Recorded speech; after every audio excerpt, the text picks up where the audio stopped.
Nous sommes toujours dans notre programme de 21 jours avec ces grands thèmes. Je ne te laisserai point jusqu'à ce que tu m'aies béni. Et le sous-thème qui nous a été donné à papa, c'est la victoire qui vient après le combat. Répète avec moi, la victoire qui vient après le combat. Bien-aimés dans le Seigneur, que nous le voulions ou pas, le combat est réel. Que tu sois élancé, que tu sois belle, que tu sois beau, que tu sois pauvre ou riche, je viens rappeler à quelqu'un que le combat est réel. Plusieurs veulent de la victoire. Plusieurs veulent avoir du succès. Plusieurs veulent remporter la coupe, mais sans batailler. Alléluia. Amen. Bien-aimé, la victoire, c'est la conséquence d'une guerre. La victoire, c'est la conséquence d'une bataille.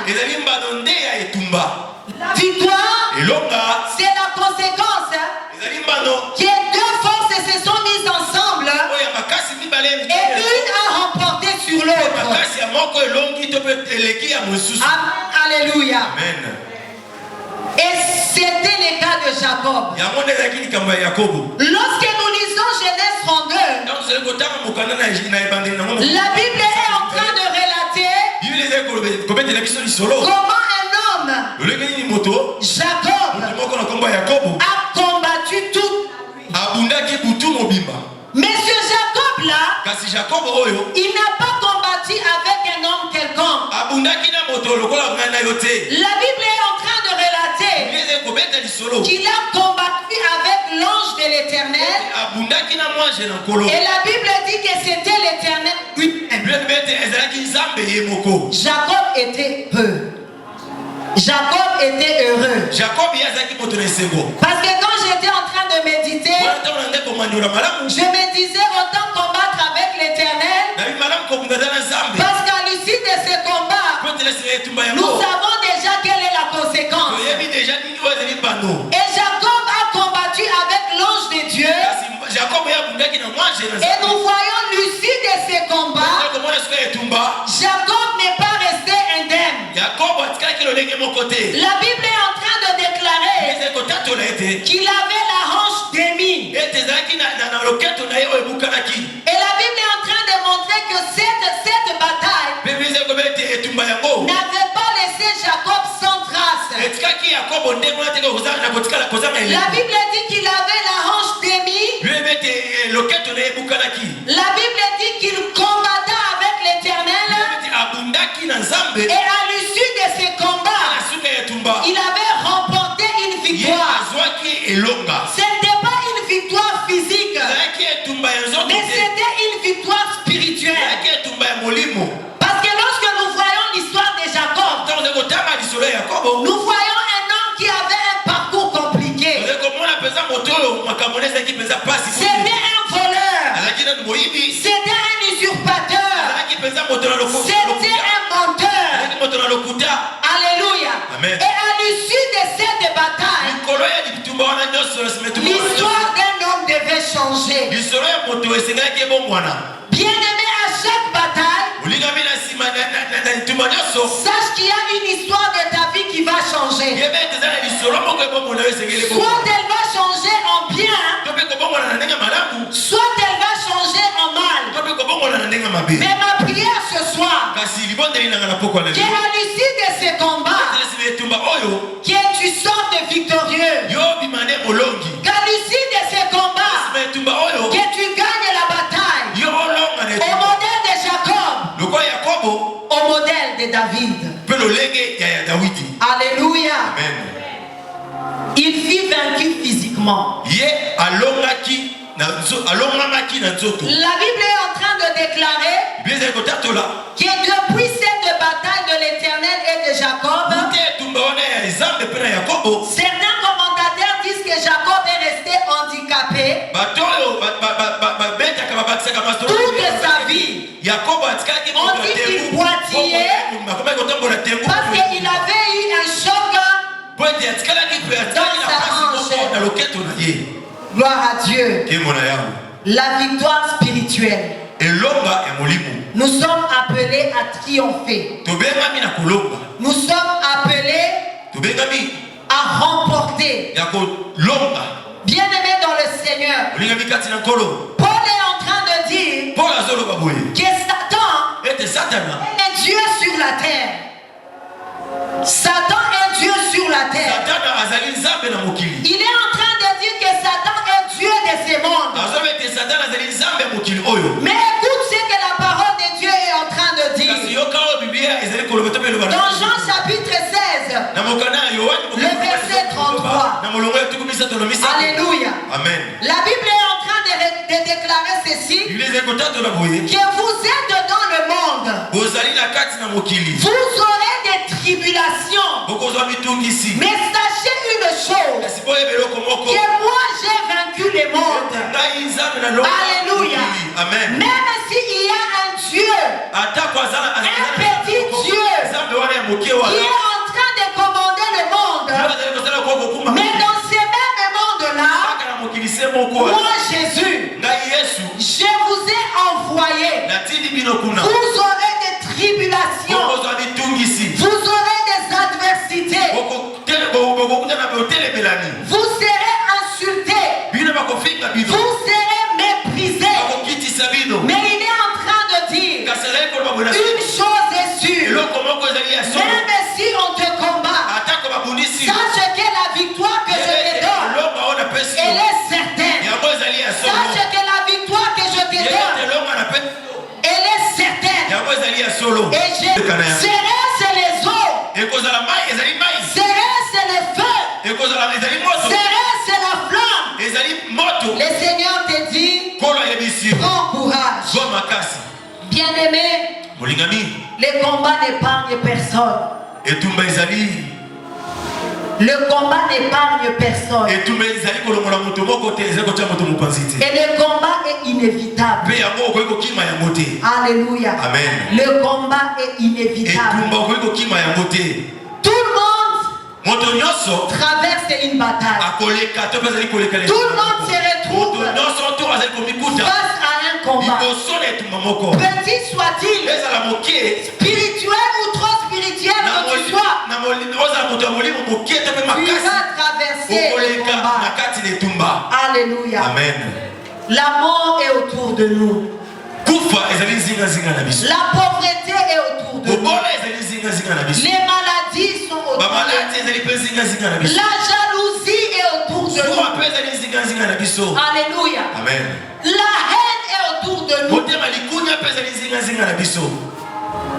Des hôtels de famille sont autour de nous. Et même notre ego est aussi contre nous. Et lorsqu'on parle du ego, c'est ce moi-là qui est têtu face aux instructions du Saint-Esprit. Avant d'entrer dans la profondeur de mon message, je voulais relever quelques généralités par rapport au combat.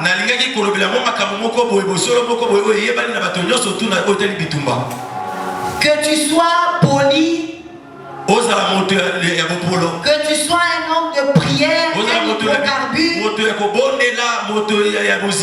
que tu sois une douce personne, que tu sois d'une sociabilité assez élevée, bien aimé, le combat est réel. La première généralité, c'est qu'il faut être conscient du combat. Être conscient du combat. Lorsque le Seigneur est en train de parler, Dans les livres de Jean, la Bible dit ceci. Je vous ai dit ces choses. Plus loin au verset 31, c'est Jésus qui est en train de parler. Et au verset 33, il dit ceci. Je vous ai dit ces choses afin que vous ayez la paix en vous-même. Vous aurez des tribulations dans ce monde. Mais prenez courage. J'ai vaincu les mondes. Bien-aimé, ici il s'agit du Seigneur qui a parlé. Il est en train de réveiller la conscience des disciples. Il est en train de dire quoi que vous marchez avec moi, quoi que vous soyez avec moi, soyez conscients que la guerre est inévitable.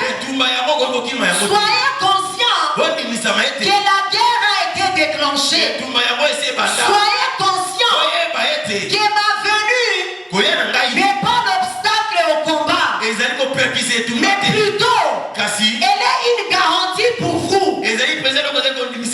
Lorsque le combat sera là, vous avez ma présence. Alléluia. Amen. Et il dit plus loin dans Jean 15, 19, il est en train de dire ceci, et j'aimerais qu'on lise la parole. Le Seigneur est en train de dire ceci dans le livre de Jean chapitre 15 au verset 19. Il dit ceci: si vous étiez du monde, le monde aimerait ce qui est à lui. Mais parce que vous n'êtes pas du monde et que je vous ai choisi du milieu du monde, je vous ai choisi du milieu du monde, à cause de cela, le monde vous hait. Alléluia. Est-ce que quelqu'un peut d'abord acclamer le Seigneur? Le monde ne va pas te donner des cadeaux. Le monde ne va pas te jeter des fleurs. Parce que tu t'appelles Alice. Parce que tu t'appelles Obed. Mais la Bible dit le monde va te haïr. C'est-à-dire, déjà étant dans le monde, tu sais que même ayant Christ en moi, j'ai pour adversaire la haine du monde. C'est pourquoi nous devons être conscients. La deuxième généralité liée au combat,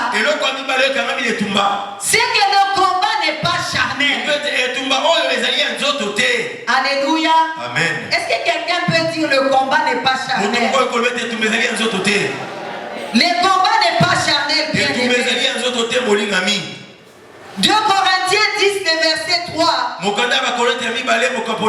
Bible est en train de dire que nous ne combattons pas selon la chair. Nous ne combattons pas selon le monde. Plusieurs enfants de Dieu, face au combat,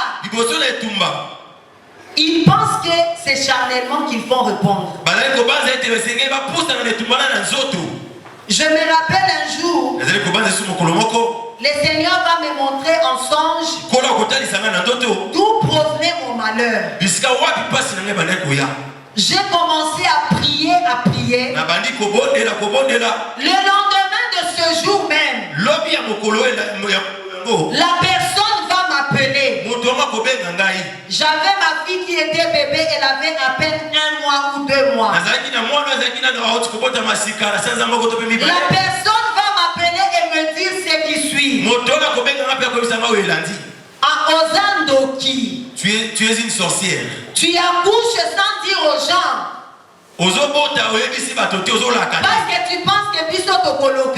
Parce que tu penses qu'on va t'envoûter. Alléluia. Amen. La personne elle-même, j'ai eu ça en songe.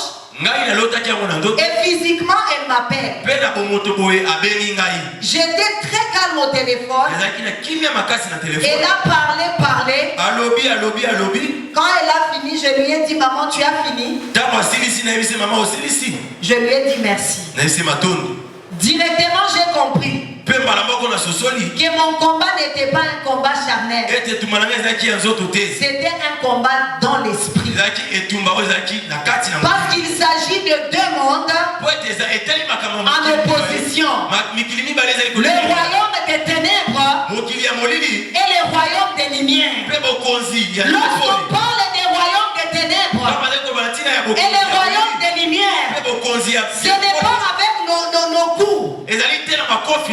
Le combat n'est pas charnel, bien aimé. C'est pourquoi Paul est en train de dire à son fils Timothée, combat le bon combat,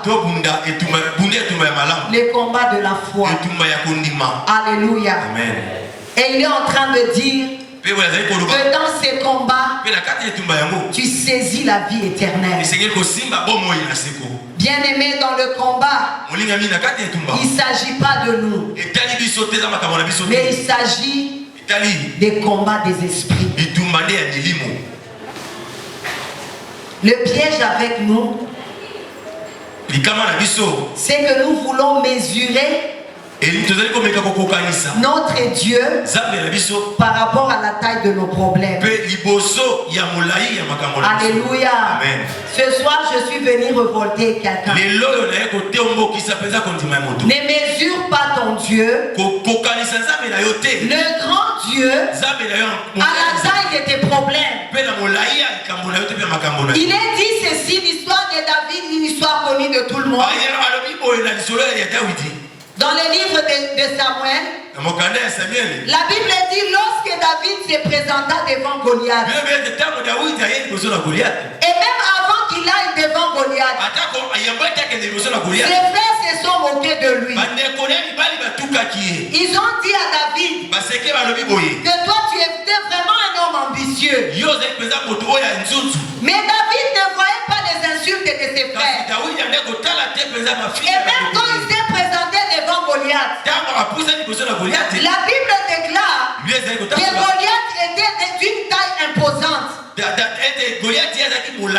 au-delà de la taille de Goliath, au-delà de ce problème que connaissait Israël, devant la fuite que faisait Israël, David a présenté un grand Dieu. Et ce soir, je suis venu dire à un homme, à une femme, à un jeune, sois comme David devant Goliath. Nous avons un grand Dieu bien-aimé. Nous avons un Dieu puissant, un Dieu incomparable. C'est pourquoi David avait proclamé, tu viens avec moi avec une grande armure, mais moi j'avance devant toi avec le nom de l'Éternel des armées. David était en train de voir un grand Dieu qui va combattre un homme à la grande taille, mais que David voyait à la taille d'une fourmi. Alléluia. Amen. Ne mesurons pas Dieu à notre problème. Alléluia. Amen. Alléluia. Amen. La troisième généralité, c'est que dans un combat spirituel, il nous arrive de vivre les conséquences dans notre chair. Il nous arrive de ressentir les combats dans notre propre chair. Il nous arrive de sentir les combats dans notre santé. Il nous arrive de les sentir même dans la vie de nos enfants, dans nos finances. Alléluia. Amen. Et c'était mon cas. Et même Jacob est passé par là. La Bible déclare qu'il a eu la hanche d'émi. Alléluia. Lorsque je suis passé par la chair la fois passée, l'histoire que j'ai racontée, c'est après la naissance de cette merveilleuse. J'avais senti les combats Bien aimé, être enfant des chefs coutumiers, c'est pas facile. Hein?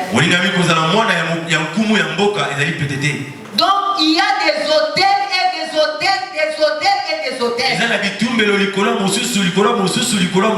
Vous venez d'une famille où l'inceste est connu de tout le monde,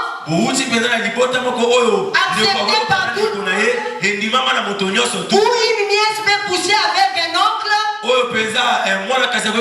ou un cousin peut coucher avec sa cousine. Et comme on le disait, c'est le sang royal.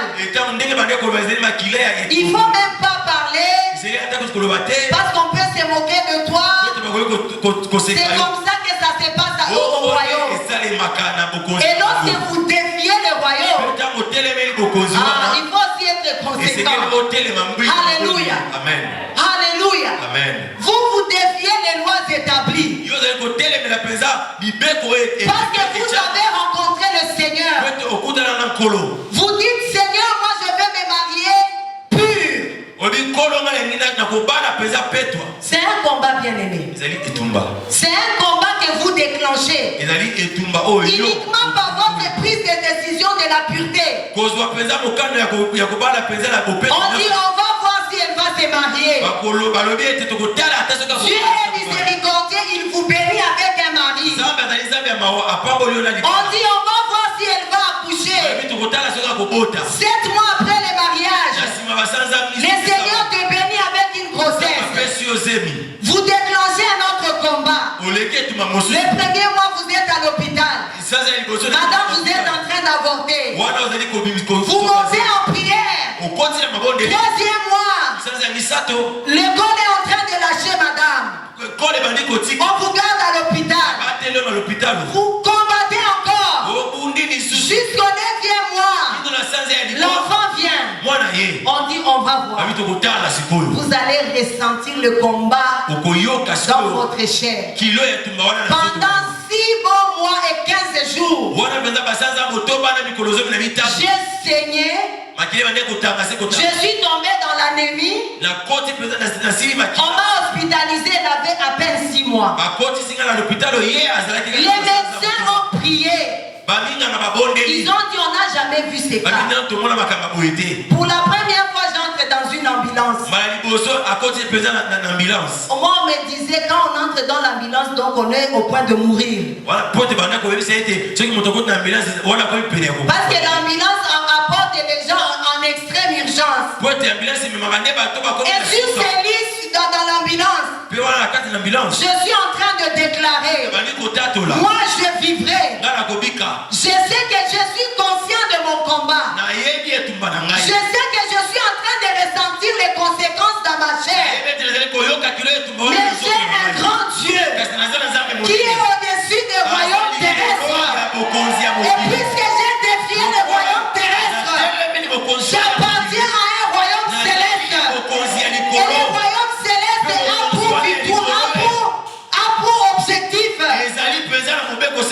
a pour finalité la victoire. Alléluia. Amen. Dieu est bon. Et Dieu m'avait guéri d'une manière miraculeuse. Mais j'avais ressenti dans les corps.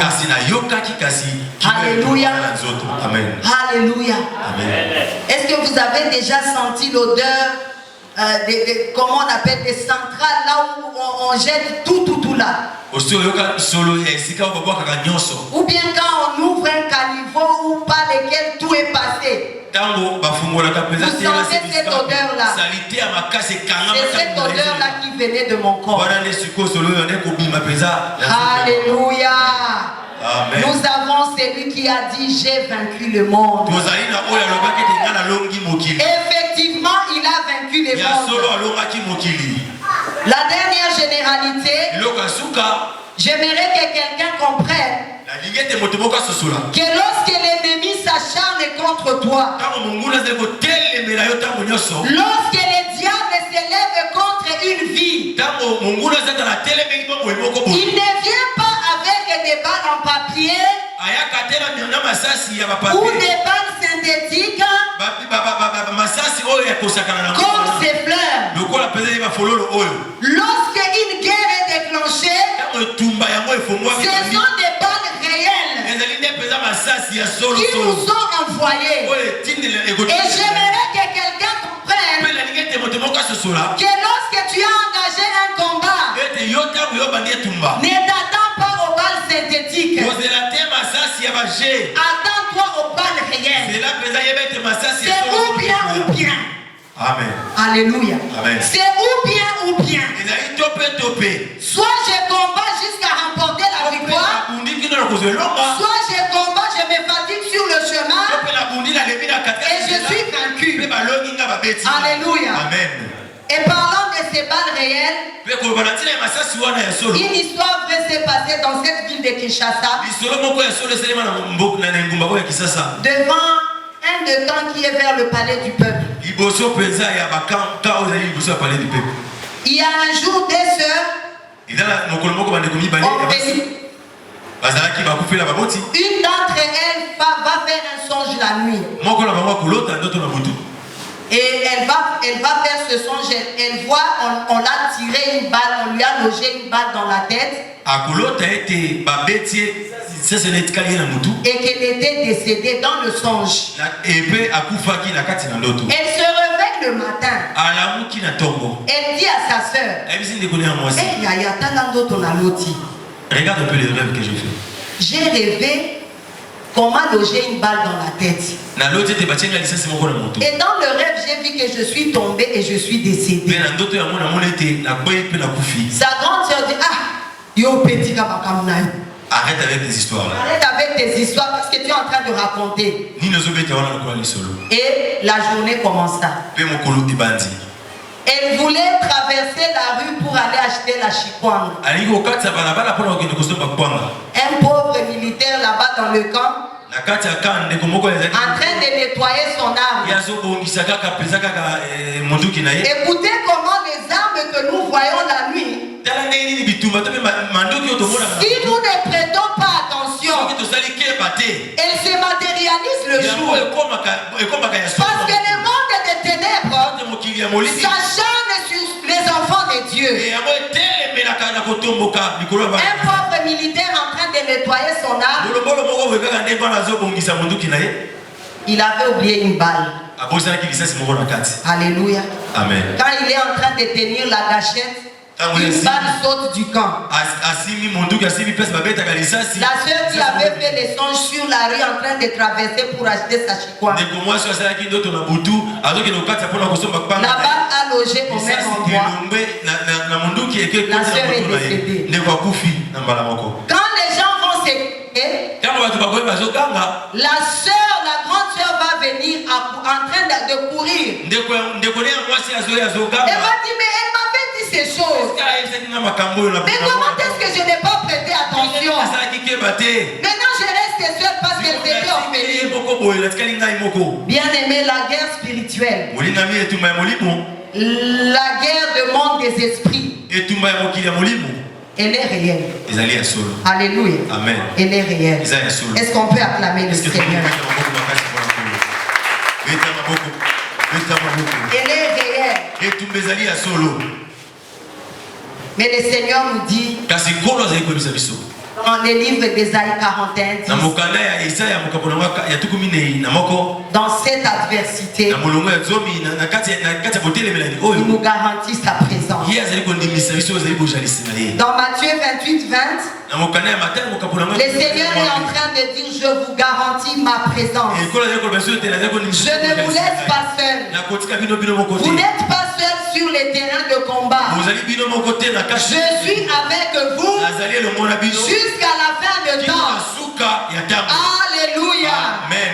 Et ce soir, rapidement, je vais partager avec nous. Je vais énumérer quelques armes, mais j'en partagerai 3 ou 4 et nous allons prier. La Bible est en train de relater dans les livres d'Éphésiens 13 à 17. Nous l'avons lu. La Bible est en train de de relater plusieurs armes. Et parmi les plusieurs armes, j'ai choisi 4 ou 3 selon que le temps nous sera imparti. Bien-aimés dans le Seigneur, la Bible est en train de déclarer ceci. La Bible mentionne dans le livre d'Esaïe, plutôt d'Éphésiens, la ceinture de la vérité. La ceinture de la vérité qui n'est autre que la parole de Dieu. Car la parole de Dieu est vérité. Et la Bible dit ceci dans Jean 1:1. Au commencement était la parole. La parole était avec Dieu. Et la parole était Dieu lui-même.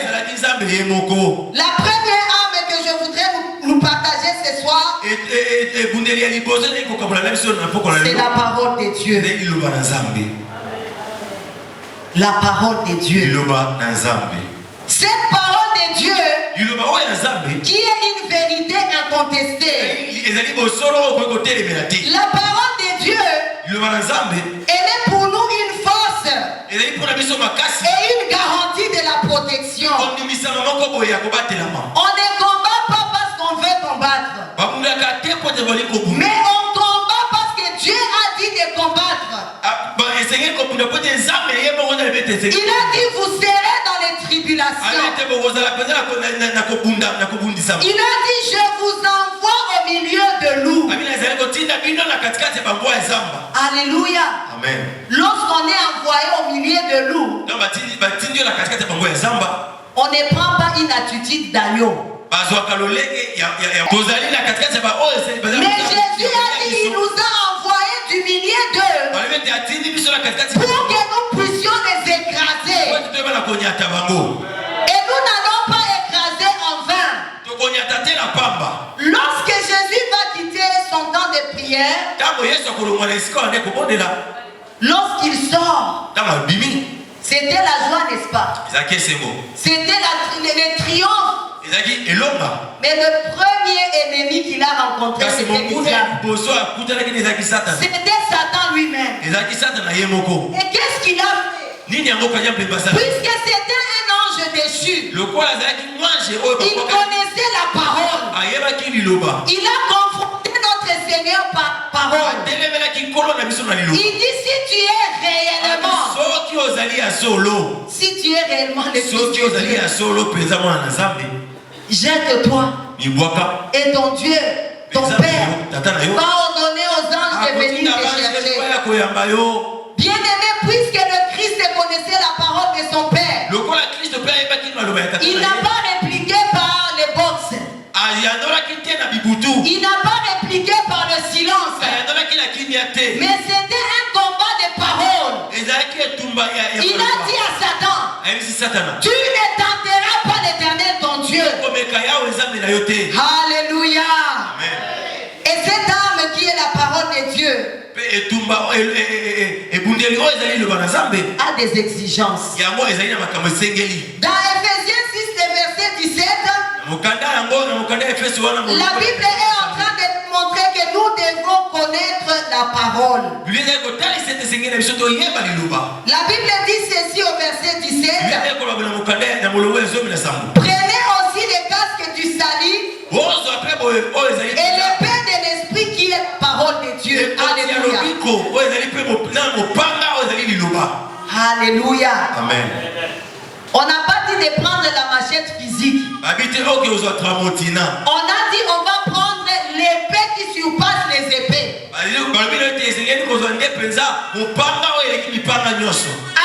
un combat spécifique, à une parole spécifique de malédiction, à une parole spécifique de défi, notre bouche doit être remplie d'un verset spécifique pour tenir ferme à ce qui nous a été dit. Alléluia. Alléluia. Amen. Vous savez, il y a des gens qui peuvent vous haïr inutilement. Vous haïr. Et commencer à dire des choses sur vous. Alléluia. Amen. Je me rappelle quand j'ai grandissé, il y a une parole qui m'était chaque fois j'étais. Je me rappelle, j'avais l'âge de 14 ans. Et on me disait, toi tu finiras comme ta mère. Et je me demandais, finir comme ma mère, ça voudrait dire quoi? Et chaque fois, j'ai répliqué en disant, j'essaierai ce que le Seigneur a décidé que je sois. Alléluia. Amen.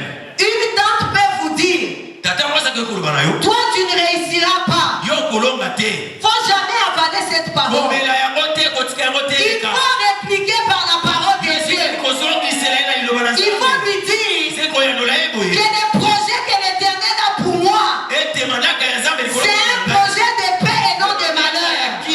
Afin que moi j'ai la vie et de l'espérance. Les projets que Dieu a pour moi, c'est un projet de bonheur et non de malheur. Si toi tu jures mon malheur, moi je jure mon bonheur. Parce que le Seigneur a dit, ce n'est pas pour un malheur, mais c'est pour le bonheur. Alléluia. Amen. On disait que je finirais comme ma mère parce qu'elle était jolie. Elle était vraiment très belle. Son mariage était brisé à quelques jours du mariage. Et donc on voulait que moi aussi je sois une briseuse de ménage. Et que je finisse aussi d'homme en homme, d'officier en officier, de directeur en directeur.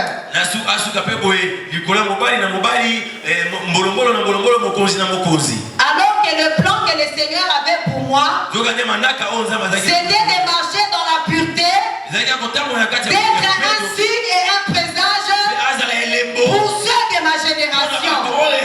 Alléluia. Amen. Je viens dire à quelqu'un, tu n'es pas ce qu'on dit que tu es, mais tu es ce que le plan de Dieu a dessiné. La Bible dit ceci, qu'il a mis au devant de nous un chemin tout tracé. Ce n'est pas une tante, ce n'est pas un oncle, ce n'est pas un chef coutumier qui viendra m'enlever du chemin tout tracé de l'Éternel. Alléluia. Amen. La parole de Dieu, elle est vivante et efficace, plus tranchante qu'une épée conque. Hébreux 4:12. Alléluia. Amen. La deuxième exigence de la parole de Dieu, c'est que cette parole veut que l'on la médite chaque jour. Est-ce que quelqu'un peut dire avec moi chaque jour? Si tu ne peux pas lire la Bible en entier, lis au moins un verset par jour. Alléluia. Amen. Notre enfant là, elle nous avait défié, son père et moi. À l'âge de 12 ans, elle s'est donné un défi de lire de Genèse jusqu'à Apocalypse. Elle l'a fait pendant 6 mois. Elle était tellement pointue. Lorsque tu parlais de Genèse, comme j'ai commencé, quand tu parlais de l'histoire de Jacob, elle te donnait le chapitre et verset.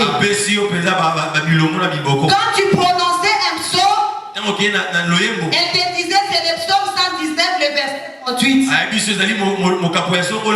Moi je lui disais, ma fille, j'ai lu la Bible mais je n'ai pas ta mémoire. Il faut me laisser. Alléluia. Si un enfant peut nous défier, n'est-ce pas que nous pouvons nous révolter tant que des adultes? La Bible dit ceci dans le livre d'Esdras 7:10. La Bible dit que Esdras appliquait son cœur à étudier la parole de son Dieu. Alléluia. Amen. On dit il donnait son cœur, il appliquait son cœur à l'étude de la parole. Alléluia. Amen. Bien aimé, nous devons appliquer notre cœur. Aujourd'hui, beaucoup veulent ce que Dieu dit au travers de la bouche des hommes, mais ne veulent pas connaître la grande prophétie qui renferme la parole de Dieu. Alléluia. Amen. Vous savez que la Bible dit qu'il faut la parole. Donc il faut lorsque la prophétie est donnée, nous devons la regarder à la lumière de la parole. Moi j'aime beaucoup lire la parole. Parce qu'il m'arrive même d'arriver dans des assemblées. On est en train de prophétiser, les gens tombent. Moi je suis calme. Et je me dis en moi, là le prophète est en train de fauter. C'est les sangs et la chair qui lui font dire ce qu'il dit là. Mais il est déjà hors de la parole. Ce n'est pas parce que je le méprise, mais c'est parce que je prends ce qu'il dit à la lumière de la parole. Bien aimés, pratiquons et mettons notre cœur à la parole du Seigneur. Nous devons obéir à la parole de Dieu. L'Éternel dit à Josué, Josué, voici il y aura des combats. Tu prends la relève de Moïse, c'est très bien. Mais écoute ce que moi l'Éternel je te dis. Toi Josué mon fils, mais de cette parole qui t'est donnée, nuit et jour, c'est alors que tu as du succès. Alléluia. Amen. Les succès dans nos batailles répondent à quelque chose que nous devons faire. Et l'Éternel a dit à Josué, il y aura des combats. Il y aura ces peuples courants. Va détenir tête Josué. Mais ce qui va te faire triompher Josué, c'est ma parole. Est-ce qu'on peut acclamer la parole?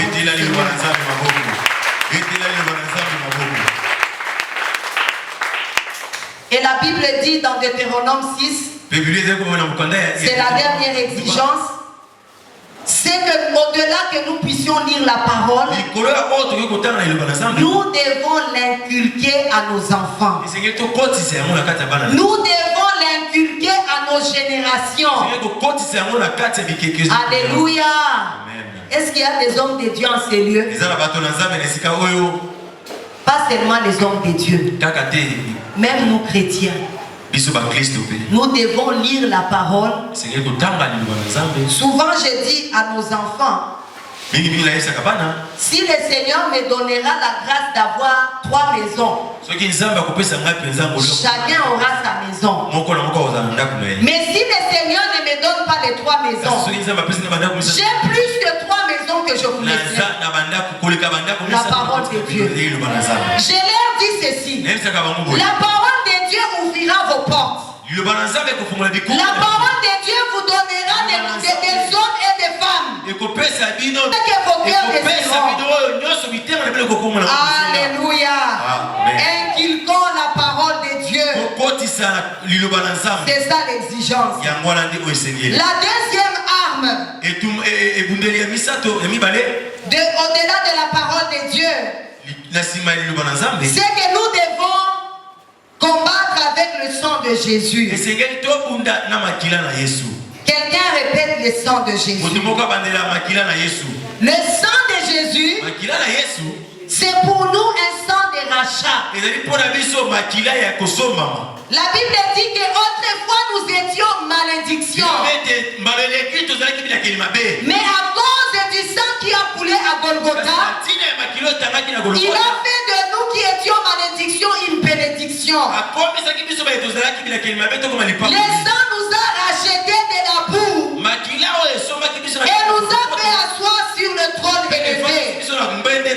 C'est le sang de Jésus qui sauve. C'est le sang de Jésus qui rétablit. C'est le sang de Jésus qui restaure. C'est le sang de Jésus qui Le sang de Jésus redonne vie. Alléluia. Amen. Dans le sang, il y a la vie. Autrement, nous sommes sans vie. Christ n'avait pas. Alléluia. Amen. Et cette portion des Écritures dans Lévitique 17. Nous sommes dans Lévitique 17, le verset 11. La Bible est en train de démontrer la valeur du sang. La Bible déclare: car l'âme de la chair est dans le sang. Je vous l'ai donné sur l'autel afin qu'il servît d'expiation pour vos âmes, car c'est par l'âme que le sang fait l'expiation. Amen. Amen. Le sang de l'agneau. Le sang de Jésus. Ce n'était pas n'importe quel sang. Le sang du salut. Le sang qui donne la victoire sur nos ennemis. La Bible dit dans Hébreux 9:12 que c'est par le sang de Jésus que nous avons reçu la rédemption, que nous avons été rachetés. Alléluia. Amen. Il y a une puissance cachée dans le sang de l'agneau. Le sang de Jésus a servi à notre rançon au paiement de ta dette. Dans 1 Jean 1, le verset 7b, la Bible dit que c'est le sang de Jésus qui nous a purifiés. Il nous a purifiés de tout péché. Alléluia. Amen. Alléluia. Amen. Dites avec moi le sang de Jésus. Le sang qui donne la vie. Lorsque le Seigneur, l'Éternel s'est demandé: qui enverrai-je? Jésus a dit: moi j'irai. Mais ce n'était pas en vain. C'était un déclenchement d'un combat.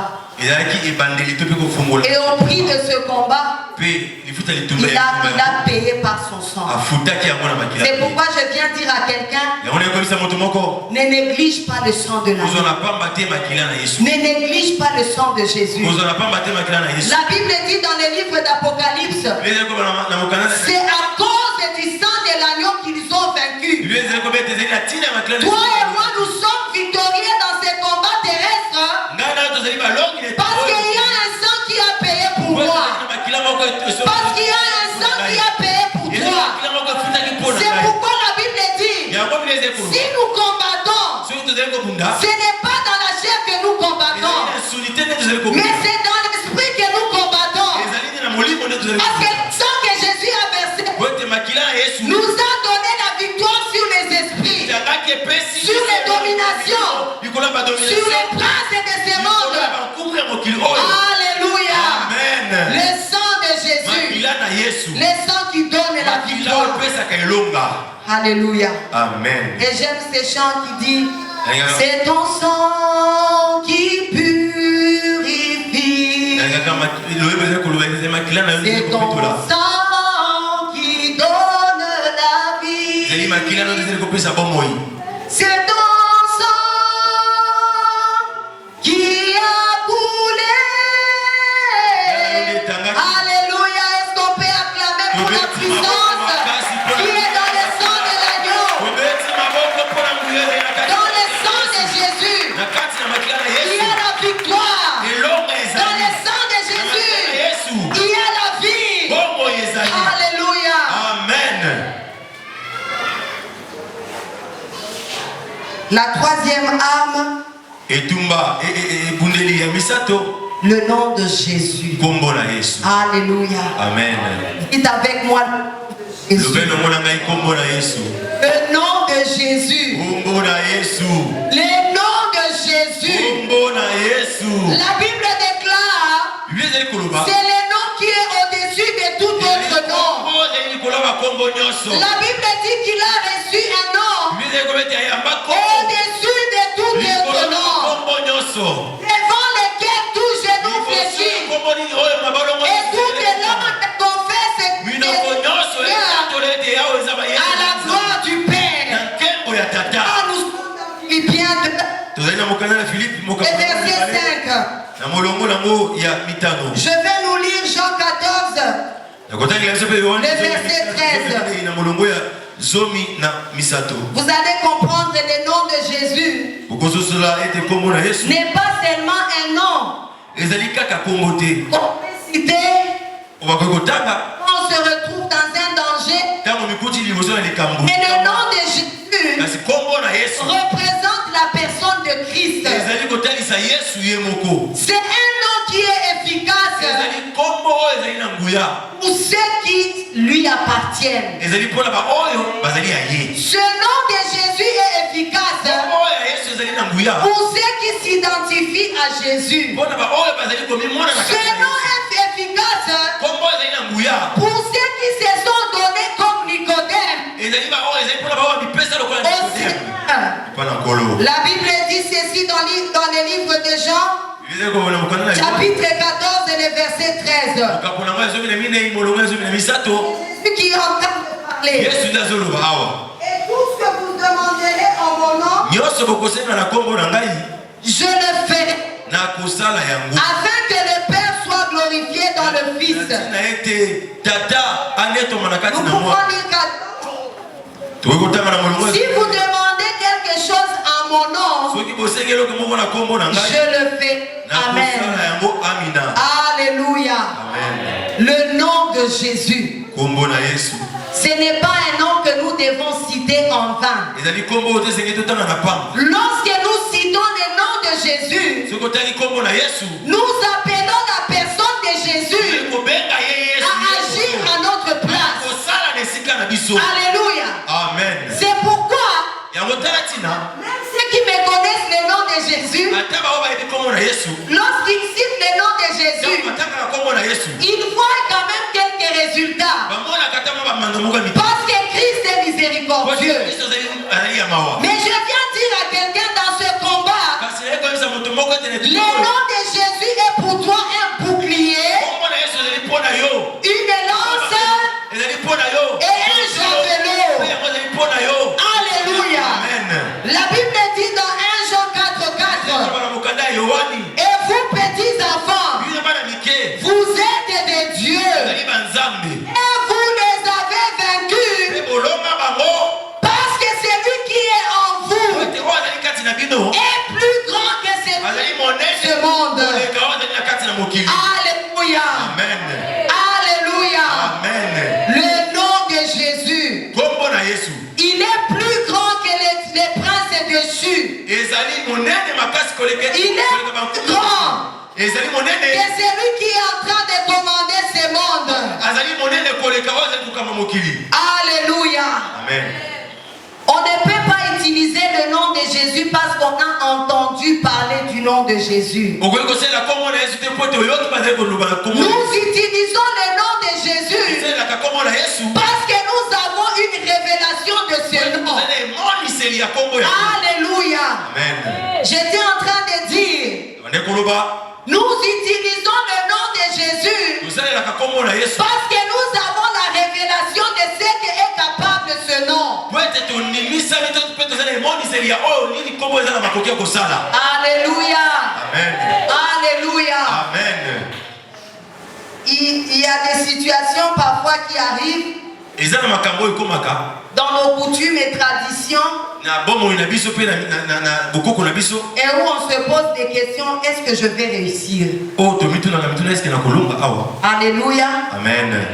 Je porte un grand nom. Moi, je porte un grand nom. En 2019, mon père décède. Et là, il faut se rendre à la cour royale pour l'enterrement d'un prince.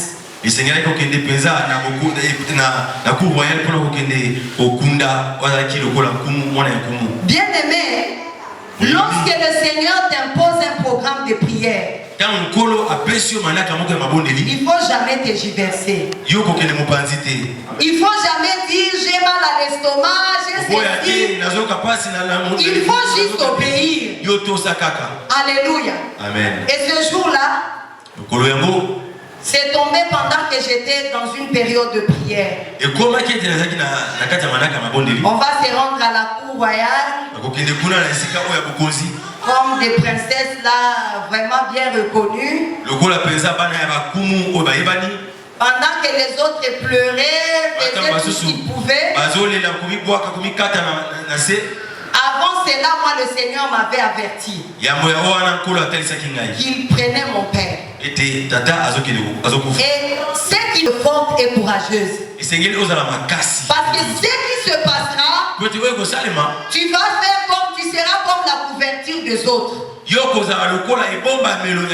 Alléluia. Amen. Alléluia. Amen. Tu peux tenir tête au chef coutumier.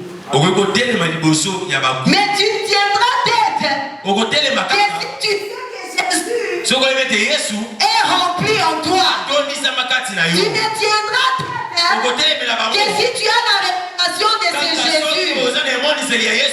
Alléluia. Amen. Et le matin, le soir arrive, on doit dormir.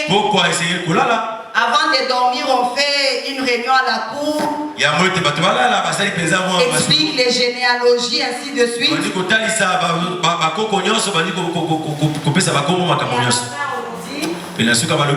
Lorsqu'un prince décède,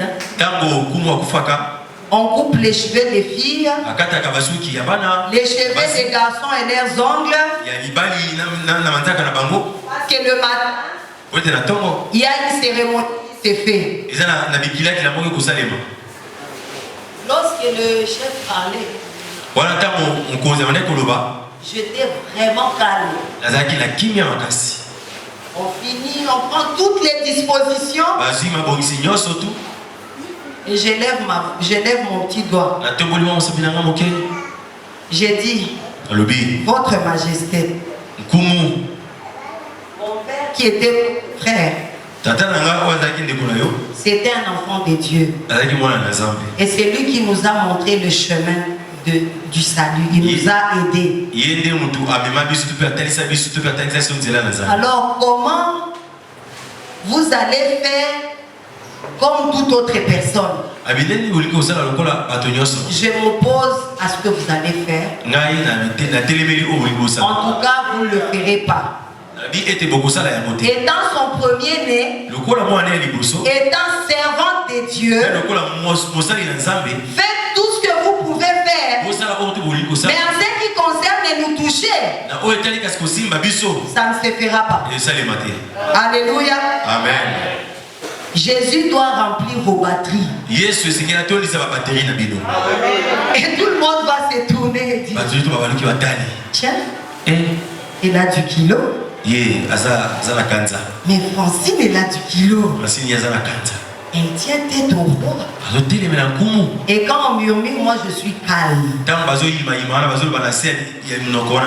On murmure, et le roi se lève.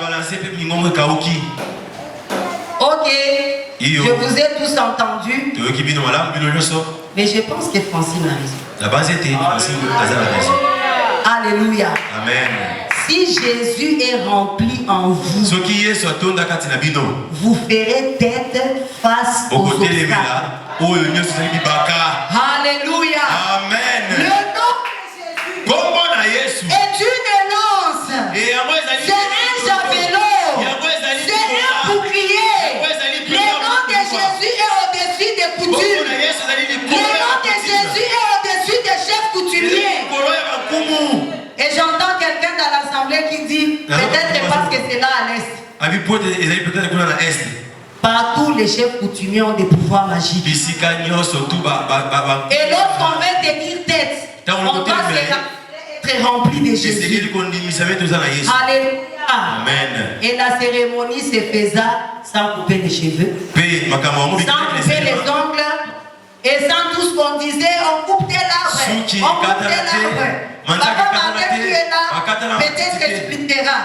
Amen. On prend cette feuille de cet arbre, on met je ne sais pas dans quoi et on fait des cérémonies. Et ces jours-là, la matinée, tôt le matin, le Seigneur m'a mis à cœur de commencer la prière à la cour royale. On a commencé, on était à deux avec une amie aussi qui est intercesseur. On a commencé la prière c'était 4h30. On a commencé à prier, On a senti toutes les portes s'ouvrir. Et on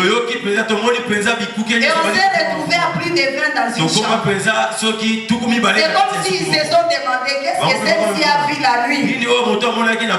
Alléluia. Amen.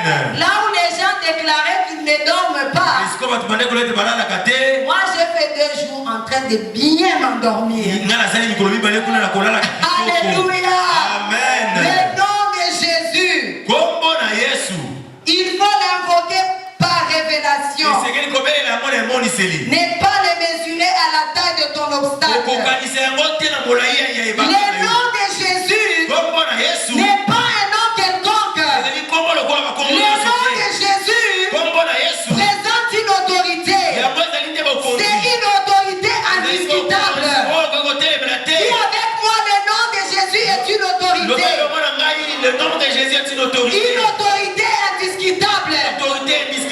Sur terre. Sur terre. Dans les cieux. Dans les cieux. En enfer. En enfer. C'est un nom qui est tout capable. C'est un nom qui est tout capable. Alléluia.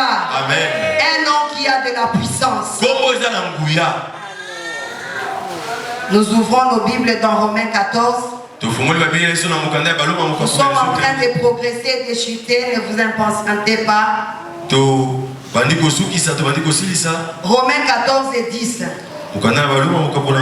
Alléluia. Le nom de Jésus. Un nom puissant et merveilleux. Un nom au-dessus de tout autre nom.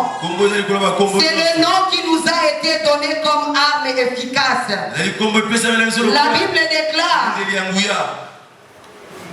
mais toi, pourquoi juges-tu ton frère?